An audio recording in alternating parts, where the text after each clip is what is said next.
Hello everyone. Um, Welcome to this today's lecture. Last time we have seen about uh, the notion of groups.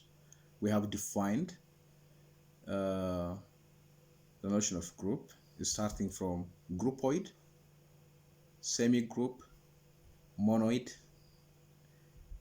and finally we came to definition of groups, and we have seen some of examples of groups, monoids, semi-groups, quasi-group, and so on. So today we are going to see uh, some of the properties of groups. So before that, let us define what order of a group means. So as a definition, let G be a group. The order of the group G is the cardinal number, that is the number of elements in G. We call it order. And if this order or number of elements in G is finite or respectively infinite, we call this set is the group is finite or infinite, depending on the number of elements that it contains.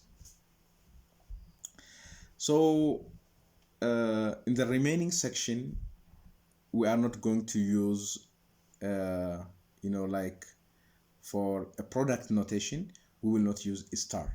So far we have been using algebraic structure G with star. So now for convenience, we shall generally use a multiplicative notation throughout this chapter and refer to AB as a product of A and B. Let's see the following properties. If G is a monoid, then the identity element is unique. And the second property, if G is a group, then this from 1 to 7, from 1 to 6 property holds true. So to see this one by one, so the first statement says for C element of G and C with operation of G, C is equals to C implies C must be identity. If this properties AB is equals to AC implies B is equals to C, and BA is equals to CA is equals to implies B is equals to C. So the first is if AB is equals to AC implies B is equals to C, we call left cancellation, and this one is right cancellation. And if G is a group, the inverse element is unique. If G is a group, this is equals to A. If G is a group, this is equal to this. If G is a group, the equation this and this have unique solutions in G. This solution is given by x is equals to this and y is equals to this one. Proof. So the first, what we are going to show is the identity element is unique. To see this, let E prime element of G is also a two-sided identity, provided that E is also identity element. Now, to show uniqueness, we have to show that E is equals to E prime. Now, because E is an identity element of G, for any element of G, E prime must be equals to E prime. On the other hand, because E prime is also a two-sided identity element, for any element in G, E prime E prime with E is equals to E. Then we have equality of these two. We have equality of these two. The second property, we are given C is equals to C. Then we want to show C is equals to identity. So apply from left side C inverse. Because G is a group, for every C element of G, there exists inverse. So we apply operation from left with C inverse. And because G is a group, associative property satisfies. So this C with this one. So this is identity. So identity with any element of G, this one is this.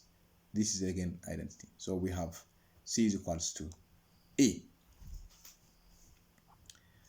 The next property is AB is equals to AC, the one we call left cancellation.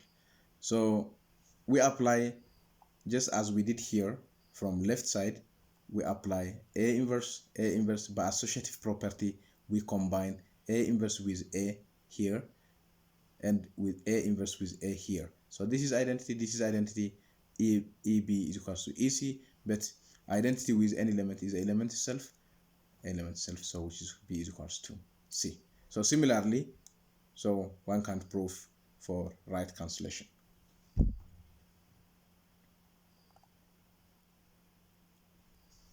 The other part is, if you are given a group G,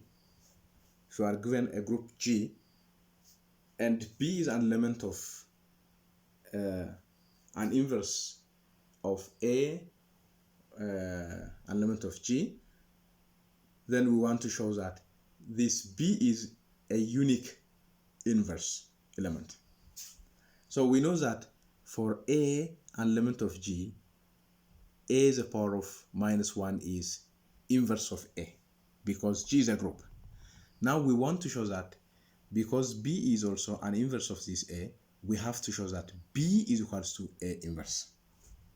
Then BA, because B is inverse of A, BA is equals to identity. But identity can be written as A inverse A. So by right cancellation, this A will be cancelled with this one. Then we have B is equals to A inverse. So we apply exactly this property. Exactly this property. The fourth property is the inverse of A inverse must be A itself.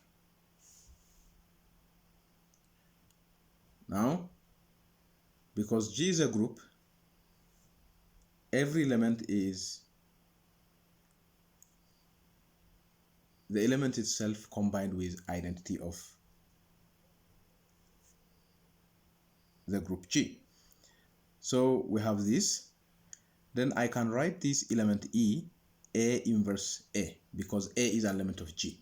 I can write this. Now by associative property, I can combine this element with this one. But this element is, as you can see, is identity EA. So this gives you A. The fifth one is AB B inverse A inverse is equals to, by associative property, you combine A and B inverse, B inverse A, okay, and this is identity. Again, it becomes A inverse, which is identity again. But identity, I can write again AB is whole inverse. So now by left cancellation, AB cancelled by AB, B inverse A inverse is equals to AB inverse. So you can see that the sixth property is also very easy to check for you. So it's left as an exercise for you to check the uniqueness part also. The next properties, it says, given a semigroup G, then this semigroup G is a group if and only if the following these two conditions holds. The first one is existence of left identity element. The second one is existence of left inverse. This is for each element G. For an element E in J. Proof: if G is a group, nothing to prove, because by definition there exist inverses, not only left identity, both the two-sided identity element exist, the two-sided inverse exists. So if G is a group, it's trivial. We don't need to check. By definition, it holds. Now the reverse side is, what if we are given these two conditions together with a semi-group? Can we show that G is a group? Let's see this. So, by given here, left identity and left inverse is given, G is a semi-group. If we are able to show that the existence of right identity and right inverse, then we are done. So let's see this. So if A an element of G, then by part 2, AA inverse is equals to, by associativity, A inverse A inverse. Note that A inverse is left inverse, so A inverse A is identity. So here we replace identity. Again, we have EA inverse. Again, here by given EA. E is left identity, so EA is equals to A. So EA inverse is A inverse by itself. Now A inverse. So here by part 1, that is, this is C, and this is C. C is equal to C must be identity. So A inverse must be identity. So A inverse is a right inverse. Moreover, to show that E is also right identity, AE is equals to A, because E is left identity. We can replace, instead of E, this element here. So we replace here by associative property. This is A inverse A, but this element here is E, then EA, which is equals to A. You see, AE is equals to A. Previously, EA is equals to A. So A is a right identity. Thus, G is a group by definition.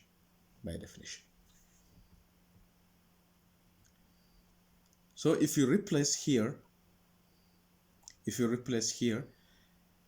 in this proposition, if you replace left by right, this proposition still holds. So that's what this remark says. Analogous result holds for right inverse and right identity. Another property of a group is a semi-group G is a group if and only if, for any elements A and B in G, this equation have solutions in G. If this equation have solutions in G, then G is a group. That's what it says. To prove this, if G is a group, then we have this as a solution. X is this one and Y is this one. And if you substitute in this equation, you will see the result is true. The result is true. It gives you B in both cases. Now the converse is The converse is, suppose that these equations have solutions in G. Now we want to show G is a group. Let A be an arbitrary element in G. Then there exists E element of G such that AE is equals to A. You see here it says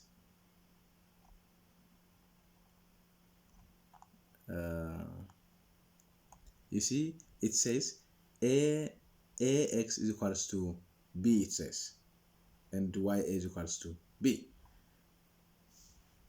So if there exists an element E in G such that AE is equals to A, since Y AX is equals to A is solvable in G.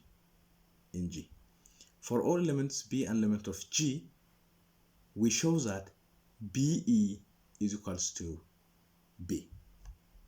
To show this, let B an element of G, then choose an element G from capital G such that GA is equals to B, since YA is equals to B is solvable in G.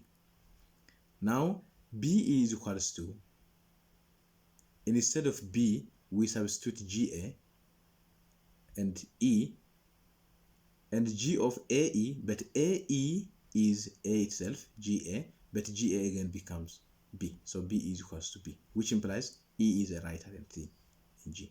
Also, since AX is equals to E is solvable in G, we have for each A element of G an element A prime in G such that AA prime is equals to E.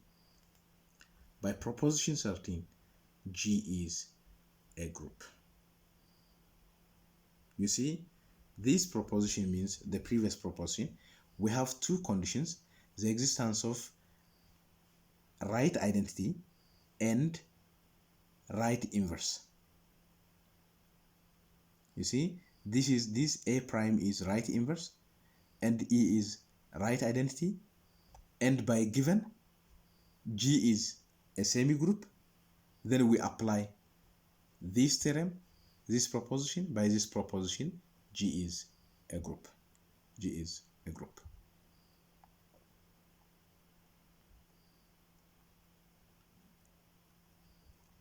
A semi-group G is a group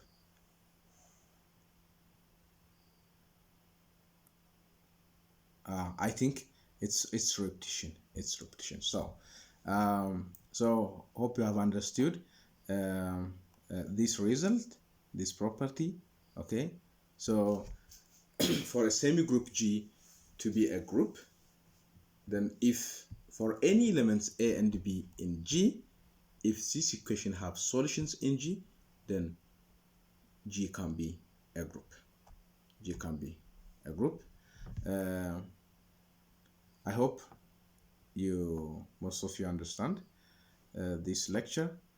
Please, if you have any question, leave a comment and I will explain again to you. So for today, we will close my presentation here. See you next week. I will come up with a new video. Until then, see you.